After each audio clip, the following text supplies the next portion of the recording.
ஆவை முடிச்சோம். இலக்கியம் பகுதி ஆ. ஆ இதுல திருக்குறள்ல மொத்தம் 25 அதிகாரங்கள் இருக்கு. என்னென்ன அதிகாரம் அப்படிங்கிறத சிலபஸ்ல கொடுத்துருக்காங்க, நம்ம பார்த்துப்போம். இந்த திருக்குறள்ங்கிற டாபிக் வரும்போது நம்ம என்ன பண்ணுவோம், ஒவ்வொரு அதிகாரத்தையும் ஒவ்வொன்றையும் கிறிஸ்பா எக்ஸ்பிளைன் பண்ணிட்டு போவோம், பிரீஃபா பார்ப்போம். அறநூல்கள். அறநூல்கள்ல என்னென்ன இருக்கும் அப்படின்னா 14 கீழ்கணக்கு நூல்கள். திருக்குறளை முதலே பார்த்துட்டோம், இதுவும் அற இலக்கியம் தான், 14 கீழ்கணக்கு நூல் தான், இதை பார்த்தோம். இந்த அறநூல்களை நாலடி, நான்மணி, இன்னா 40, இனியவை 40, ஏலாதி, பழமொழி, சிறுபஞ்சமூலம், நான்மணி கடிகை, இதெல்லாம் வந்து அறநூல்கள்ல வரும். இது 14 கீழ்கணக்கு நூல்கள்ல வரும். நூல்களை பொதுவாக நம்ம என்னன்னு பிரிக்கிறோம், ரெண்டா பிரிச்சுக்கலாம். சங்க நூல்களை நம்ம ரெண்டா பிரிச்சுக்கலாம். ஒன்று 14 கீழ்கணக்கு. 14 கீழ்கணக்கு, 14 மேல் கணக்கு. 14 கீழ்கணக்கு நூல்கள்ல 18 அறநூல் இருக்கு, அதுல 11 அறநூல்கள். இதெல்லாம் என்ன வரும், திருக்குறள் வரும், இன்னா 40, இனியவை 40, ஏலாதி, சிறுபஞ்சமூலம், இதெல்லாம் வரும். 14 மேற்கணக்கு, இது 10 பாட்டு 8 தொகை. 10 பாட்டு 8 தொகை இல்லையா? 8 தொகையில 8 இருக்கும், 10 பாட்டுல 10, இதுவும் 18 நூல்கள். அப்போ 14 மேற்கணக்கு 18, 14 கீழ்கணக்கு 18, ரெண்டும் சேர்ந்ததுதான் சங்க நூல்கள். அதில் அறநூல்கள் பற்றி இந்த இடத்துல கொடுத்துருக்காங்க. திருக்குறள் பற்றி பிரீஃபாக பார்ப்போம். திருக்குறள் டெப்த்தாக படிக்கணும், ஏன்னா இது மெயின்ஸ்லேயும் வரும். பிறகு கம்பராமாயணம், ராவண காவியம். இது கம்பர் இயற்றியது, புலவர் குழந்தை இயற்றியது இல்லையா? இதுவும் வந்து 9th 10th இருக்கு, பார்ப்போம். 8 தொகை. 8 தொகையில் எத்தனை நூல், 8 நூல்கள். என்னென்ன நூல், நற்றினை, நல்ல குறுந்தொகை, ஐங்குறுநூறு, 10 ஓங்கு பரிபாடல், கற்றறிந்தோர் ஏற்றும் கொலியோடு, அகம் புறம் என இத்திருட்ட 8 தொகை அப்படிங்கிற இது இருக்கு இல்லையா, அந்த 8 நூல்கள். அப்புறம் 10 பாட்டு, திருமுருகாற்றுப்படை, குருணர் ஆற்றுப்படை, சிறுபான் ஆற்றுப்படை, கூத்தராற்றுப்படை, இதெல்லாம் வருது இல்லையா, இது 10 பாட்டு. இதுவும் புத்தகத்தில் இருக்கிறத மட்டும் தெளிவாக பார்த்தால் போதுமானது. ஐம்பெருங்காப்பியங்கள் என்னென்னது, சிலப்பதிகாரம், சீவக சிந்தாமணி, மணிமேகலை, வளையாபதி, குண்டலகேசி இருக்கு இல்லையா, இதுவும் புத்தகத்தில் இருப்பதை மட்டும் பார்த்து கொண்டால் போதுமானது. பெரிய புராணம், சீரா புராணம், 4000 திவ்ய புராணம், இதுவும் புத்தகங்கள்ல இருக்கு. சிற்றிலக்கியங்கள்ல என்னென்ன இருக்கு, உலா,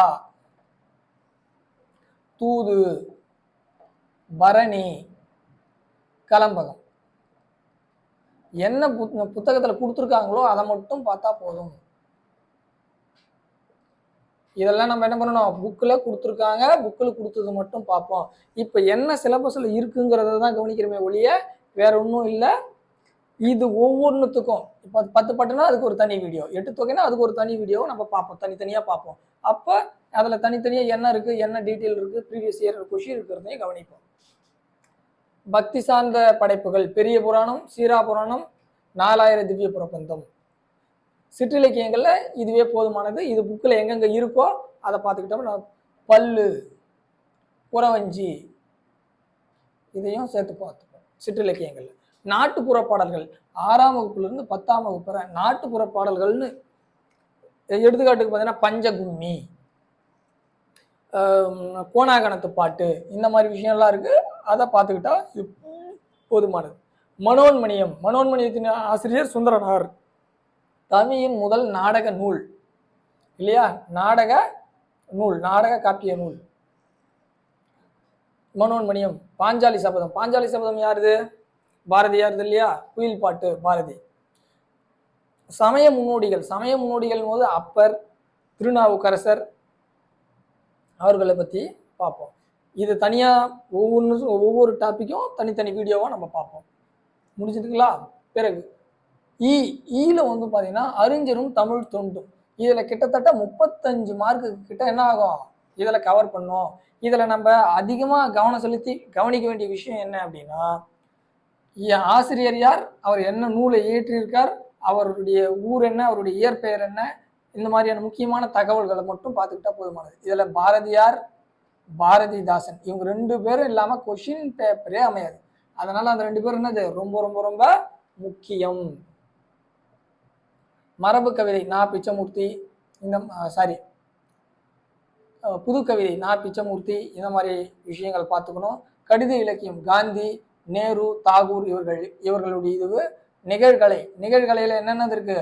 ஓவியம், ஓவியம், ஓவியம், சிற்பம் இருக்கா? ஓவியம், சிற்பம் இதெல்லாம் பார்த்துக்கிறது தான் நிகழ்கலை. இதை பத்தி நம்ம பார்த்துக்கணும். திரைப்படங்கள் அது கூட பார்த்துக்கணும். திரைப்படம். கடைசியா குரூப் 4ல என்ன கேட்டாங்க? தாதா சாஹேப் பால்கே அவார்டு யார் முதல்ல எப்போ தூங்கினாங்க அப்படின்னு கொடுத்தாங்க. 1969. அதை பற்றியும் கொடுத்துருந்தாங்க இல்லையா? அப்போ திரைப்படங்கள் சார்ந்த விஷயங்களையும் இதனோட சேர்த்து பார்த்துக்கணும். நிகழ்கலை, கலைகள், தமிழர் தொன்மை. ஒவ்வொரு பாடத்திலையும் 6ல இருந்து 10ஆம் வகுப்பு வரையும் முதல் பாடங்களை தமிழருடைய தொன்மை பற்றி கொடுத்துருப்பாங்க. மொழி குடும்பங்கள் என்னென்ன, மொழியினுடைய பழமை எப்படிப்பட்டது, தொன்மை எப்படிப்பட்டதுன்னு அதையும் நம்ம என்ன பண்ணணும்? புக்கில் பார்த்துப்போம். இது ஒவ்வொன்றுத்தையும் தனித்தனி வீடியோவாக நம்ம பார்ப்போம். நிகழ்கலையையும் கலைகளையும் நம்ம என்ன பண்ணுவோம்? சேர்த்து படிச்சுப்போம். நிகழ்கலையும் கலைகளையும் சேர்த்து படிச்சுட்டோம்னா என்ன வந்துடும்? நிகழ்கலையிலையும் கலைகளும் சேர்ந்து ஓவியம், சிற்பம், திரைப்படக்கலை, கைவினை கலைகள் இது எல்லாமே வந்துடும். உரைநடை, உரைநடை பொறுத்தவரையிலையும் நம்ம இதுக்குன்னு தனியாக படிக்க தேவையில்ல. புக்கில் என்ன இருக்கோ, புக்கில் சிலபஸில் என்ன கொடுத்துருக்காங்களோ அது புக்கில் எங்கே கவர் ஆகுதோ அங்கே பார்த்துக்கிட்டா போதும். சரிங்களா? உவேசா இவர் ஓல்டு புக்லேயும் பார்க்கணும், ரொம்ப முக்கியம். உவேசா, தோப்போமா, தோப்போ மீனாட்சி சுந்தரனார், தேவநாய பாவனார் இவர் இது 9th கவர் ஆவார். பெருஞ்சித்தனார் என்ன 9th கவர் ஆவார். போப் வீரமாமுனிவர், முத்துராமலிங்க தேவர், ஊரும் பேரும் இல்லைங்களா? இதுல இருந்து நிச்சயமா ஒரு கொஷின் அமையும். நிச்சயமா ஒரு கொஷின் அமையும். இது ஊரும் பேருங்கிற நூலினுடைய ஆசிரியர் ராபி சேதுப்பிள்ளை. ராபி சேதுப்பிள்ளை அவர் ஏற்றின ஊரும் பேரும். ராபி சேதுப்பிள்ளை இல்லையா? ராபி சேதுப்பிள்ளை. உலகளாவிய தமிழர் அறிவியல் சிந்தனை. இதில் உணவே மருந்துன்னு இருக்கு பார்த்தீங்களா? உணவே மருந்து. இந்த உணவே மருந்து ஓல்டு புக்கில் பார்த்துக்கிட்டிங்கன்னா ரொம்ப நல்லா இருக்கும். ஏன்னா புது புக்கில் அந்த அளவுக்கு கவர் ஆகலை. ஆனால் ஓல்டு புக்கில் பார்த்தீங்கன்னா உணவே மருந்து ரொம்ப நல்லா கவர் ஆகுது. அடிக்கடி ஓல்டு புக்கில் இருந்து கொஷின்ஸும் இதில் தான் அமையுது. சமய புது உடைமை நூலகம். நூலகம் அரங்கனார் நூலகம். இந்திய நூலகவியலின் தந்தை அரங்கனார். அவருடைய பிறந்த நாள் எப்ப? ஆகஸ்ட் 9 இல்லையா? ஆகஸ்ட் 9 உலக இந்திய நூலக தினமா அதை கொண்டாடுறோம். அதை பத்தியும் வரும்.